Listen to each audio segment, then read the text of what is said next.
এইবার আমরা চলে এসেছি সন্ধেবেলা। সবাই বাড়ি চলে যাবে, মানে অঙ্কুর মামা বাড়ির থেকে যে দাদা দিদিরা এসেছিলো সবাই বাড়ি চলে যাবে। তো বাড়ি চলে গেলে হবে, তার আগে তো আমাদের কেক কাটতে হবে। তো দেখো পঙ্কু রেডি হয়ে গেছে। পঙ্কু বললাম, হ্যাঁ আমাদের বাড়ির ছোট্ট সদস্যটাকে আমি পঙ্কু বলে ডাকি।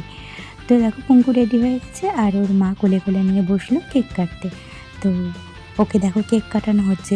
প্রথমে তো কেক পা দিয়েই কেটে ফেলেছে, মানে ও বসতে গিয়ে ওর পাটা কেকের ওপর লেগে গেছিলো, তো আমরা বললাম ও পা দিয়েই কেক কেটে ফেলেছে। তো দেখো এবার ও হাত দিয়ে কেক, মানে ওর মা হাত ধরে কেক কাটাচ্ছে। আর ওর নজর কোন দিকে জানো? টিভির দিকে। টিভি চলছে, টিভিতে কী হচ্ছে ওকে দেখতে হবে, সেই জন্য ওর নজরটা পুরো টিভির দিকে। আর ওকে আমরা বলছি, আরে কেক খা, টিভিটা পরে দেখবি।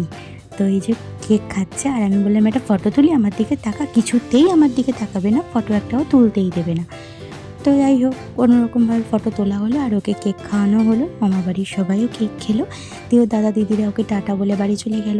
তাহলে আজকের ভিডিওটা এই অবধি। ভালো লাগলে একটা কমেন্ট করে যেটা